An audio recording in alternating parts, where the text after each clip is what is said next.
Baiklah, assalamualaikum warahmatullahi wabarakatuh. Perkenalkan, nama saya Muhammad Alif Fasganda, NIM F0B02307, dari Universitas Jambi, Prodi Analisis Kimia. Saya bertujuan untuk membuat video ini karena untuk menyelesaikan tugas UTS saya, yaitu KWU, mata kuliah KWU. Di sini saya akan menampilkan bisnis planning saya untuk beberapa tahun ke depan. Maybe menjadi salah satu tumpuan saya untuk bertahan hidup lah untuk ke depannya. Ya, saya di sini memilih wedding organizer karena saya sekarang juga lagi mempelajari, menelaah, menganalisa bagaimana apa itu wedding organizer dengan cara saya terjun langsung ke lapangan menjadi salah satu karyawan di bidang usaha ini di Jambi. Itu saya kerja sama orang yang buat wedding. Oke, di sini di PPT ini saya akan membahas 6 poin yang mungkin menjadi salah satu faktor kedepannya yang harus saya perhatikan untuk membangun bisnis ini. Yang pertama yaitu menentukan siapa yang mendirikan ini. Itu saya, Muhammad Alif Fasganda, dan tepatnya di Jambi sini, di rumah saya, di daerah rumah saya itu Jambi Timur, Kecamatan Kendal. Dan WO sendiri itu memiliki beberapa sifat-sifatnya dalam diri masing-masing WO. Tidak itu dari CEO-nya maupun dari karyawannya itu harus ada. Yang pertama itu kreatif. Kreatif ini dalam hal apa?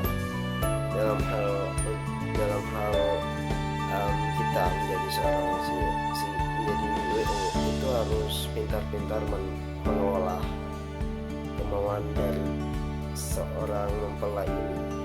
Bagaimana nanti ditaruh, misalkan dekorasinya seperti apa, harus menyesuaikan keinginan dari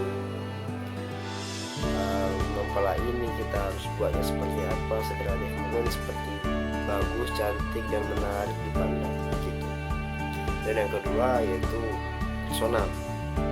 Ya, sebelum kita mendekorasi, kita harus dekat dulu dengan kedua mempelai ini, seperti apa maunya, seperti apa keinginannya untuk ditampilkan di acara ini, seperti apa yang bagus gitu. Terus yang ketiga, fleksibel ini kita dalam menentukan acara, menentukan dekorasi, menentukan bagaimana acara itu berlangsung, kita harus mempunyai planning. Misalkan planning A tidak berjalan, kita sedia planning B gitu. Jika barang ini tidak bisa dipakai, kita harus memutar kembali otak kita bagaimana sesuatu itu bisa, barang yang tidak bisa dipakai itu bisa digantikan dengan barang yang sepadan manfaatnya gitu. Terus yang keempat, hubungan dan jaringan yang kuat. Hubungan dan jaringan yang kuat ini apa, seperti apa? Nah, ini seperti kita membangun WO, kita tidak mungkin tidak ada teman. Misalkan kita membangun WO, tidak mungkin kita sendiri, kita harus ada karyawan, ya kan, untuk membantu kita membangun bisnis ini. Terus yang berikutnya, kita harus kenal semacam seperti orang-orang yang dalam ahli tertentu dalam hal dokumentasi ataupun fotografer. Kita harus mengenal seseorang itu supaya nanti kalau ada acara, kita tinggal panggil saja orang itu untuk membantu acara ini lebih menarik gitu. Banyak seperti catering, usaha catering. Kalaupun nanti mempelai ini membutuhkan jasa seperti itu, kita sudah sedia. Jadi itu hal yang utama, kita membantu mempelai dalam hal keinginan dia gitu. Terus yang terakhir adalah penuh perhatian terhadap hal-hal detail. Jadi seorang WO maupun itu karyawan atau CEO-nya itu harus memperhatikan hal-hal kecil. Misalkan ini tidak bagus, kita harus memperbaiki. Ya mungkin apa dari susunan bunganya tidak bagus, mungkin ada yang kurang warnanya ataupun ada hal-hal yang penuh banget, kita harus kurangi bunganya, ditambahkan bunganya, kita harus mendetailkan ataupun memperhatikan hal-hal kecil seperti itu ya, seperti itulah. Terus itu yang poin pertama. Poin yang kedua yaitu analisis situasi. Analisis situasi itu seperti apa? Analisis situasi untuk usaha ini itu melibatkan pemahaman dalam beberapa faktor internal maupun eksternal yang mempengaruhi industri pernikahan. Yang pertama itu tren. Kita sebagai WO kedepannya kita harus mengikuti tren yang ada supaya kita tidak ketinggalan dari yang lain. Dari yang lain itu seperti apa? Misalkan usaha lain sudah mengikuti tren, kita masih yang ini aja, otomatis kita akan ketinggalan. Dan otomatis juga mungkin usaha kita tidak akan berkembang dan tidak maju kalau tidak mengikuti tren. Dan jika tren ini juga tergantung dari ini juga apa, konsumennya mau yang ini, kita harus mengikutinya, begitulah. Terus yang kedua, dan konkuren ini mengenai tentang persaingan di ini ya, pasar, layanan, harga, strategi pemasaran, yang bersaing di pasar. Nah, ini saya sendiri berpikir kalau ini ya harus pintar-pintar kita lah mencocokkan harga untuk sesuai dengan apa yang mereka mau. Mungkin kalau harganya murah dan dekorasi unik itu bakal membantu banget sih. Terus yang berikutnya permintaan pasar, ya pelajari profil pasar target termasuk preferensi kebutuhan pasangan yang akan menikah. Ya tadi lah, harus fleksibel, harus mengikuti keinginan dari ini juga apa pasangan gitu. Terus berikutnya kemitraan dan jaringan teknologi dan inovasi. Ini tergantung dari kita sendiri ya, bagaimana kita ini tadi lah ikuti tren industri. Jika teknologi ataupun yang lainnya maju, kita harus ikut maju supaya kita tidak ketinggalan dalam hal apapun gitu. Itu berikutnya deskripsi usaha serta perencanaan usaha. Deskripsi usaha jasa yang dihasilkan dari usaha wedding organizer itu meliputi beberapa poin. Yang pertama, perencanaan pernikahan penuh, koordinasi hari pernikahan, konsultasi dan bimbingan, penyediaan vendor, manajemen anggaran, penjadwalan dan logistik, penyediaan dekorasi. Nah, dari beberapa poin itu, jasa yang dihasilkan wedding organizer itu semuanya itu memiliki beberapa beberapa aturan-aturan yang ada. Yang beberapa dari poin-poin itu juga ada juga orang-orang yang sangat-sangat membantu kita lah sebagai CEO dari WO, usaha WO begitu. Terus yang kedua, ukuran sebuah usaha wedding organizer. Ada beberapa faktor yang mempengaruhi besar dan kecilnya seorang itu sebuah WO, usaha WO, yaitu yang pertama jangkauan geografis, jauh dekatnya antara tempat tinggal mempelai dengan usaha tempat pelayanan bisnis kita. Yang kedua, kapasitas layanan itu memuat seperti mungkin seminggu kita bisa menerima misalkan 2-3 jasa pernikahan gitu. Mungkin kedepannya bisa ditambah lagi sampai 5 supaya kita sebagai seorang bisnis WO tidak lagi menolak konsumen. Misalkan kalau ditolak ya itu juga kembali ke diri konsumen itu sendiri, merasa seperti aduh, mandangnya kita kayak nggak profesional. Karena kita sebagai seorang WO juga harus memiliki ya barang dan jasa layanan yang banyak supaya orang-orang itu, konsumen, bisa berimpact positif lah dari kita, dapat impactnya yang positif gitu. Mereka mau ya kita terima, itu salah satu impact positifnya. Terus yang kedua, yang berikutnya jumlah klien yang pernikahan per tahun. Nah itu tadi, semakin banyak kapasitas layanan, semakin banyak juga kita mendapatkan klien pernikahan per tahunnya gitu. Berikutnya jumlah dan kompleksitas tim.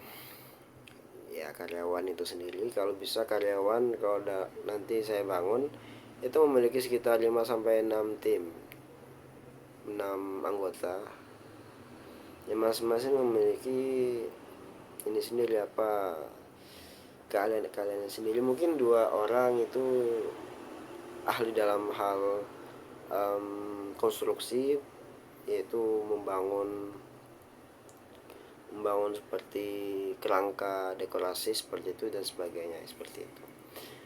Terus yang berikutnya jumlah dan komunikasi, kemitraan dengan vendor ini seperti ini apa, fotografer, seperti jika nanti WO itu ada jasa untuk ulang tahun, mungkin vendornya temannya itu ya seorang ini ahli dalam menghibur, yaitu seperti badut, itu namanya vendor. Atau usaha catering yang kita kenal, kalau dari mempelainya membutuhkan catering kan kita tinggal menelpon saja teman kita dalam bekerja dalam sektor catering, itu salah satu vendor. Terus berikut ya itulah beberapa poin yang penting ya. Dengan memperhitungkan faktor yang di samping itu, ukuran sebuah usaha WO dapat bervariasi dari yang kecil dengan fokus hingga yang besar, dengan jangkauan ya nasional dan kapasitas operasional yang luas. Yang paling penting adalah memastikan bahwa ukuran usaha itu sesuai dengan sumber daya yang tersedia dan kebutuhan pasar yang dituju. Jadi sesuai dengan apa yang kita miliki, ya kita juga kasih yang apa yang kita punya gitu. Berikutnya itu perencanaan pemasaran. Ini beberapa poinnya, yaitu penelitian pasar, meneliti bagaimana keadaan pasar, bagaimana persaingan di lapangan nantinya gitu. Yang kedua, menentukan model bisnis.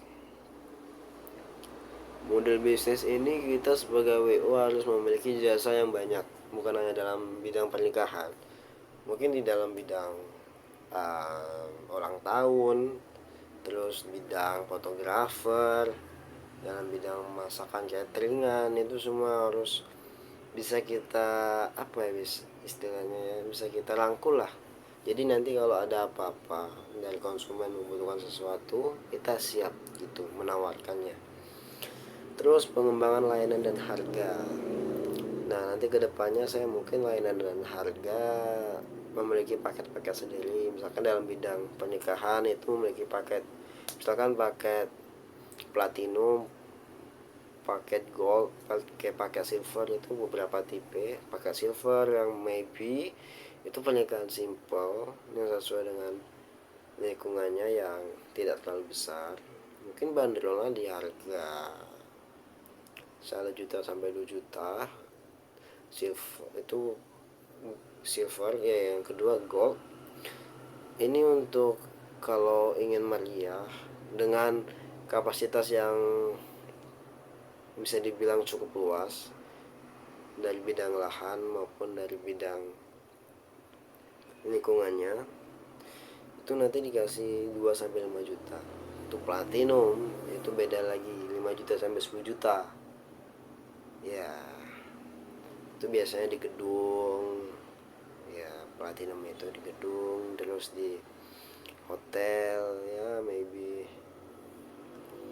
Terus yang berikutnya, identifikasi kemitraan dengan vendor, sudah dibahas tadi. Perizinan dan regulasi. Sebenarnya perizinan dan regulasi ini tidak terlalu mencolok ya, semuanya kalau bisa dibilang WO. Jika kita bisa sekreatif mungkin membangun usaha itu semenarik mungkin, ya konsumen bakal senang, ya tidak ada lagi namanya perizinan atau regulasi gitu.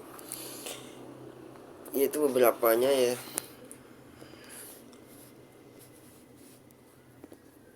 Beberapanya.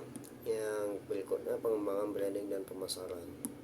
Pemasaran ini mungkin saya akan beralih ke online juga, di TikTok, Instagram, maybe YouTube, yang salah satu ataupun layanan ataupun salah satu jalan untuk membangun juga usaha saya dalam bidang online gitu. Berikutnya, pengaturan sistem operasional. Sistem operasional ini dalam hal bidang seperti pengangkutan barang dari tempat dekorasi, dari penjemputan barang itu sendiri. Berikutnya, pendekatan personal dan layanan berkualitas. Yang tadi saya bilang,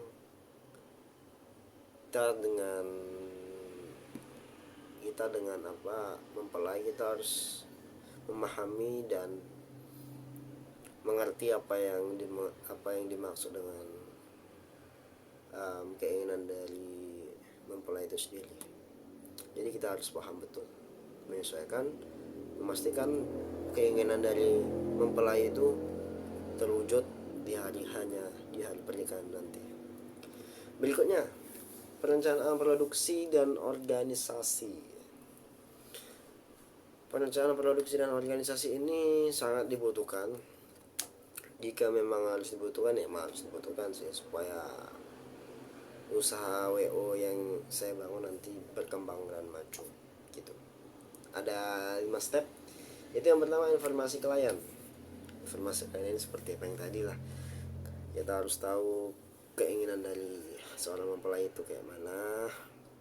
Di hari-harinya nanti kita harus mewujudkannya semenarik mungkin, sebagus, secantik, dan seindah mungkin gitu. Yang kedua, persyaratan vendor. Nah, kita harus buat persyaratan dengan vendor. Karena apa? Karena nantinya kalau ada persyaratan untuk vendor ini, kita tidak akan tahu berapa yang harus kita keluarkan, berapa yang harus kita masukkan ke dalam dompet kita untuk vendor. Itu salah satunya. Misalkan vendornya fotografer, dianya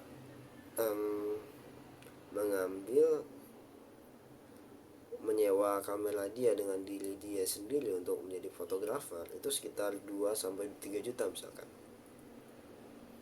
Nah, dari situ kita buat persyaratannya dulu.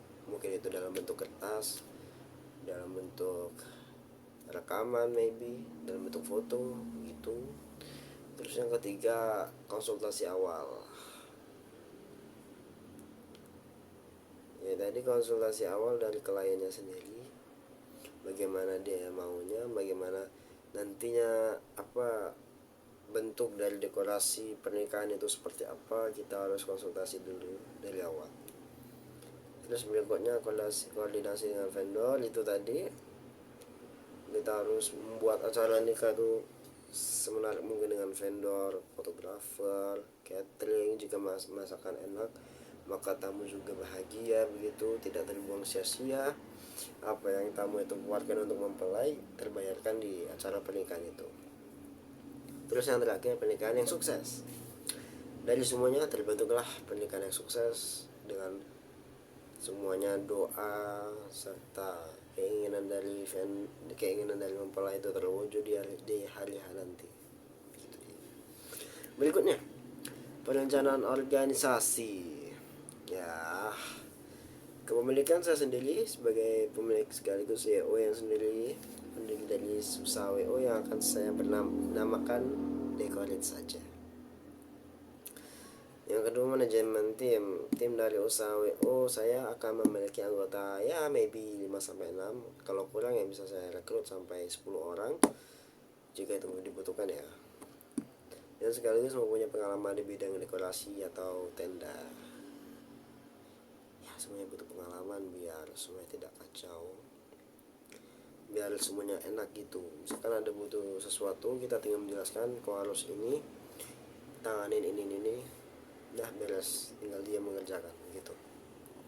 Regulasi memiliki aturan dalam bekerja ialah dalam melakukan pekerjaan masing-masing mempunyai tugasnya, dan selama bekerja tidak ada yang mengganggu pekerjaan karyawan lain dan membuat gaduh di tempat dekor gitu. Harus ada attitude-nya lah seorang karyawan sama CEO-nya.